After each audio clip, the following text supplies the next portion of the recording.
Yep, let's see if this works. All right, folks, we're going to go live here on YouTube, which I haven't really decided if I want to do YouTube as my out of my element spoof talk show kind of morning-ish chat thing over tea and coffee. I haven't quite decided if I want to do YouTube. I've been doing it on Facebook because it just seems much more informal, and so now I'm going to try it here on YouTube because I can't get Facebook to work. All right, cool. So I'm not going to do a normal talk show routine. I'm just going to do like I do on Facebook and chat for a bit. We'll see how this goes. But I do have a couple things that I want to go over. As I say in my description, which did not go up on Facebook, today's topics are my dad's death day is tomorrow, the day he died. And then also it is the feast of Our Lady of Fatima, which is a bizarre and strange story, which I kind of want to share with everybody and see what you guys think, especially the more skeptical type of people, the more analytical minds like I have. I'm curious to see what you'd say. All right. Have your tea, have your coffee, and let's get going. We'll see if this works. All right. So the thing I want to do is talk about, first of all, the news. I don't really watch the news, but and also you can say hello to me in the chat here. The chat will be running while we do this, or any questions or any comments or anything like that. I don't really watch the news, but I do have a couple little news things about what's going on in my creative world. First of all, the Patreon will be released soon, so keep an eye out for that. Two, I got a mask in the mail yesterday. So I now can be among the mask wearers out at the grocery store. And I have not opened the package yet, but we'll see. Maybe I'll wear it here on this little out of my element talk show thing. But mask wearing time, guys. Yeah. And it's made by a friend of mine, and she's an awesome seamstress. So I'm eager to see what this mask looks like. Man, my hair's starting to get long. Can't do the hair in quarantine. And then finally, I'm leaving this little town maybe for a bit to go pick up my novel notes. As some of you know, I'm working on a novel, and that's why I'm out at this small town in a cottage hidden away. But I've gotten to the place where I need my notes, and I left a big bag full of 2 books full of notes on the novel, and it's in another city. So I have to drive and get these notes. And I think I'll share some of them with you guys once I get them. And also, I think I'm going to record the first 3 chapters, me reading the first 3 chapters, just to kind of give people a little taste of what this novel's about and what I'm working on. So that'll be coming in the future too, maybe when I launch the Patreon. All right, let's talk about things I'm excited about. Now, as some of you may know, I don't watch shows. I don't watch Netflix or anything. And he's doing a little show kind of sharing good news from around the world through Facebook and through YouTube and all the awesome things that people are doing. And he shows that on his show. And he has friends. So like one of the good things he shows is college people graduating, and they can't graduate because of COVID-19. So he has a few commencement speakers come. I'm talking about John Krasinski's show SGN on YouTube, some good news. He has some commencement speakers come and talk to these high school and college graduates who can't graduate because of the virus. And they're at their house, and he calls them up on Zoom, and then a surprise speaker comes and answers their question. So one of them was Oprah Winfrey. One of them was Steven Spielberg. And of course, these kids are just blown away when Steven Spielberg shows up in the Zoom thing with John Krasinski and is answering their questions. He also did one where he had 2 people had put up online that they got married in front of that convenience store that the proposal takes place on the TV show The Office. And so they kind of mimic that scene in The Office that John Krasinski was in with Elaine, I guess. So anyway, he brings them on the show, And then he has the woman who played Elaine. Man, is it Elaine? I'm so bad with names. But he has his friends from the office come, and they have like a whole office reunion, and they dance for these people's wedding party. So he does kind of cool stuff like that on his show. It's called Some Good News. John Krasinski. You can check that out on YouTube after you watch this. All right, let's get to the topics of today's show. Tomorrow is my dad's death day, the day that he died. And I'll tell you a little bit about that, how that happened. And then also, it happened on the exact day of the feast of Our Lady of Fatima. And so I'll tell you a bit about that, and then see what you guys think about this whole weird, strange story. Nice cold tea. So, the way my dad's death happened was kind of interesting. I'm just going to go straight to it without preamble. We're entering into the hospital room. We're there beside the bed, and it's just me and him. I'm laying on the floor on a sleeping bag, and he's up on the bed, and at the very end. And so it's very silent in the room. No nurses are coming in and out. It wasn't really a hospital, it was a hospice place. And everything's quiet. I'm laying on the floor, and all I can see is his foot sticking out from the bedpost. How can I imitate a bedpost? I can just see his foot sticking out. And I get this weird thought. As many of you know, I'm Catholic, and on Good Friday, we go up and reverence the cross. We kiss the foot of Christ on the cross. So I decided that as my father is suffering there in this cancer deathbed, I'm going to go up and reverence his body as I would at the crucifix. So I decided to let's go kiss my old dad's nasty, gnarled foot. So I raise up. There's no one in the room but us. I put my lips on the old man's foot, and I try to go into a meditative state of realizing what I'm doing and saying, I am kissing the foot of Christ. This is the suffering, all of humanity's suffering. I'm trying to focus on everyone who's losing a loved one, everyone who's sick, everyone who's losing a marriage, everyone who's having things torn apart in their life, the present moment in suffering. And I'm trying to get there in my head. I'm kissing the foot of Christ. And then I kiss and I lay back down. I'm kind of in this meditative state of what I've just done and the heaviness of that, as you might imagine. And then I feel like light enters the room, not like in Hollywood where there's a shadow cast, but like a noetic light enters the room. And I lift my hand up, and I'm kind of in a state of prayer. And I'm saying to God, you are my Father. I'm saying it out loud. You are my Father. And I just kissed the old man's foot. And just as I said it the second time, I hear,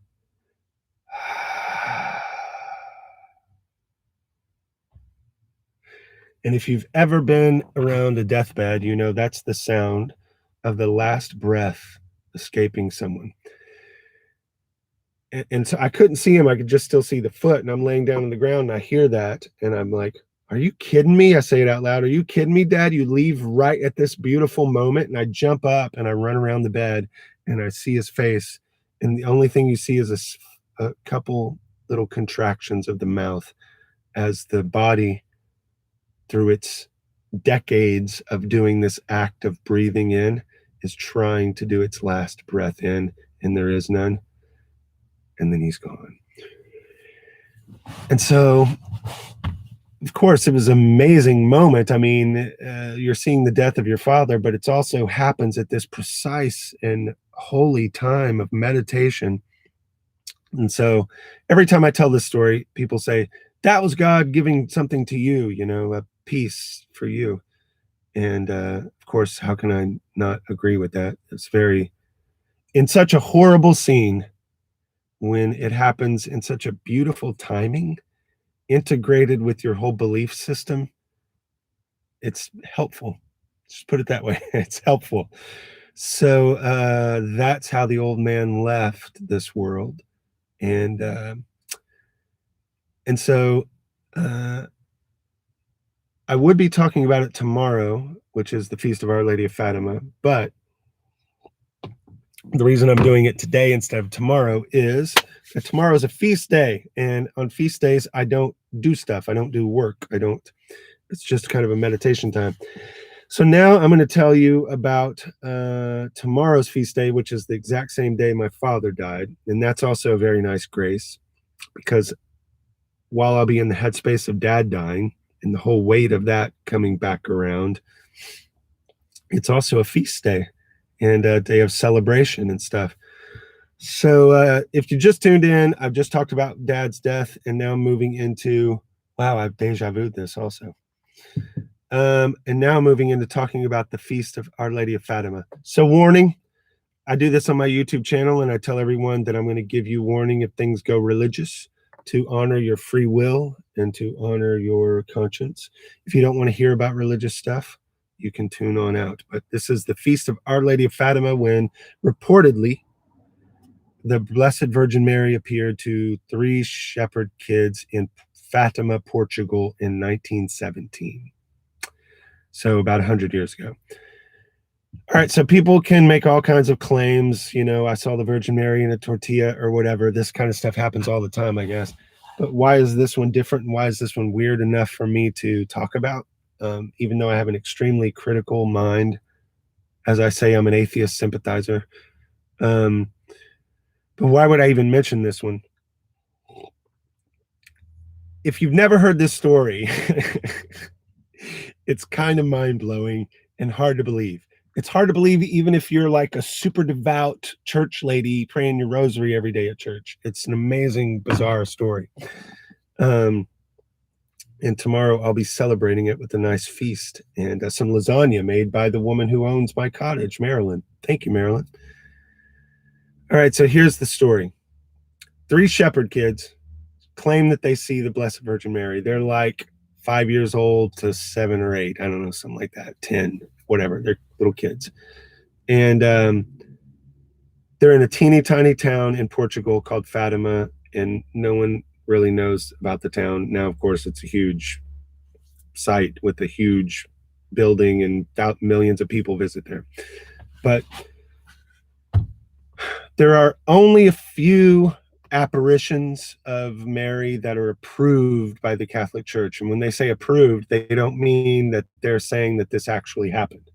Catholic Church is very secure, very sure to not say, hey, this is something that actually happened. What they're saying is they do all their investigation, they interview the people, they interview witnesses, they check out what the Virgin Mary supposedly said and all this stuff. And they do all this investigation.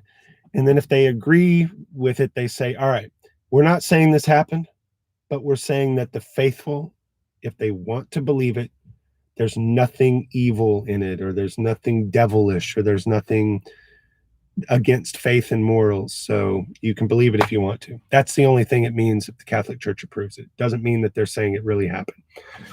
All right.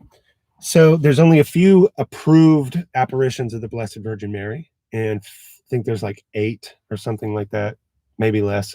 And Fatima is one of them. So these children, shepherd children, and I'm going to skip through a bunch of stuff and get to the main meat of the amazing thing that happened. The Blessed Virgin Mary appears to them. Everybody starts showing up to the city. The kid's mom, of course, is she's not super religious, and she's angry at the kid. She thinks the kids are making it up. Of course, I would think the kids are making it up. I mean, you know, and excuse me. And then, so this kid has to go through, this little girl, Lucia, I think was her name. She has to go through terrible suffering of her mom, like smacking her around and telling her, stop lying. And the government got in. The government was not religious. The government was, I guess, against religion at the time. So government officials are coming in, telling the kids to stop lying. All these people show up at the town. They trample the parents' garden because there's so many thousands of people. I mean, and this girl had to go through. I'm laughing. It's not funny, but it's just, you know, a little girl. and like the government's coming in on her, and her parents are smacking her, and it's her parents' garden where they eat. I mean, they didn't just go down to Kroger and get food. The garden where they eat, all the food's getting trampled. It's just kind of a bad situation because she claims to see the Virgin. But anyway, skip. The Virgin appears every month on the 13th or whatever it is. I don't know. And then finally, this last time she's appearing, Lucia tells everybody that the Virgin's going to do, God's going to do a miracle to prove that it's true. Okay, great. So out come,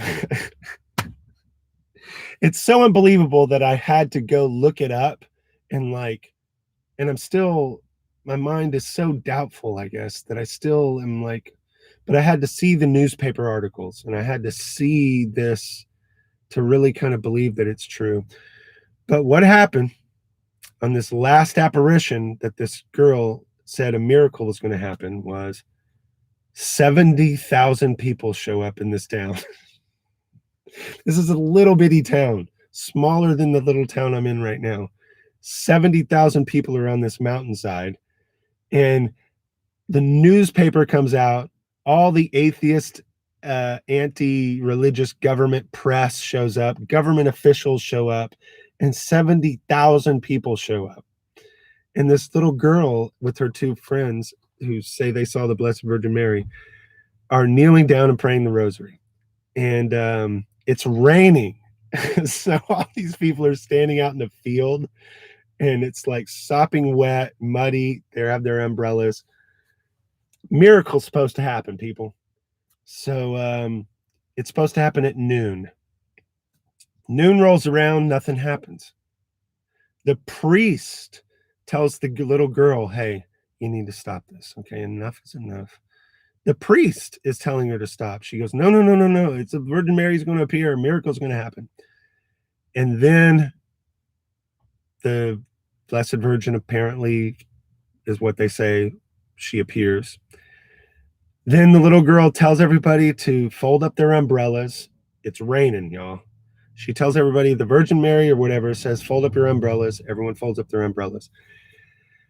And then the miracle happens. I'm just telling you what this says. Millions of people go every year to this apparition site. It's approved by the church. They did all their investigations. This is what they said. All these atheist reporters, all these government officials freaking converted after this. They became Catholic and started going back to church. This is what they say happened. All 70,000 people say this happened. They say that the sun started spinning in the sky and shooting out rays.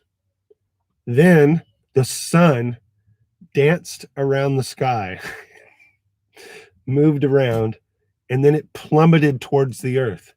And everyone fell to the ground and started screaming. And then the sun went back to its normal place. And then instantly, everybody's clothing was dry. All the ground was dry. And everything went back to normal.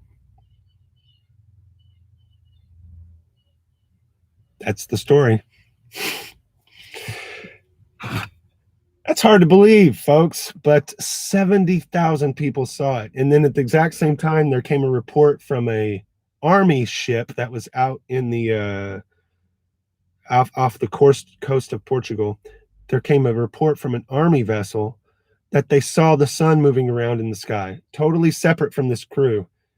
And there was another poet, I guess, who was in another part of the country who saw the same thing, and he wrote a poem about it.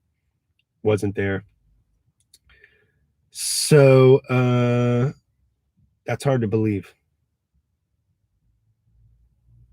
I believe it just because I don't have a barrier of entry for belief for miracles, because I've had things happen to me that make me believe stuff like this.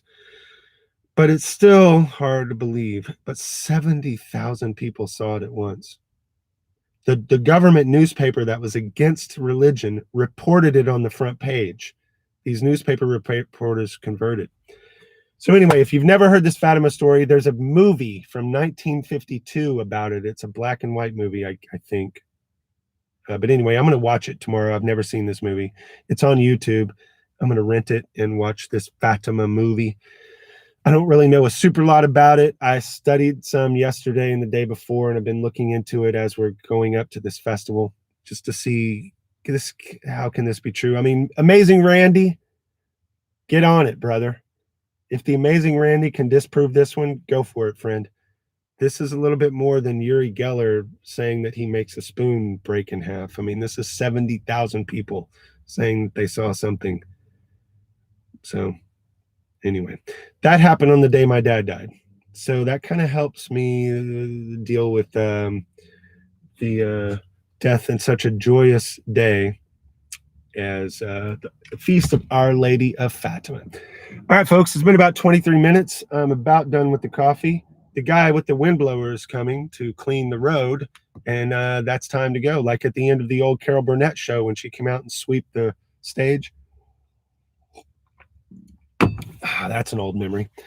So he's sweeping up. That means it's time to go. I hope you've enjoyed Out of My Element. We'll see where I do this thing. We'll see how many people end up watching. I don't know, man. I can't get my Facebook thing to watch, but thank you guys for watching. I appreciate it. Love you guys. Everybody, peace be with you. Be still, chill out, and have a good day. Talk to you guys later. Bye.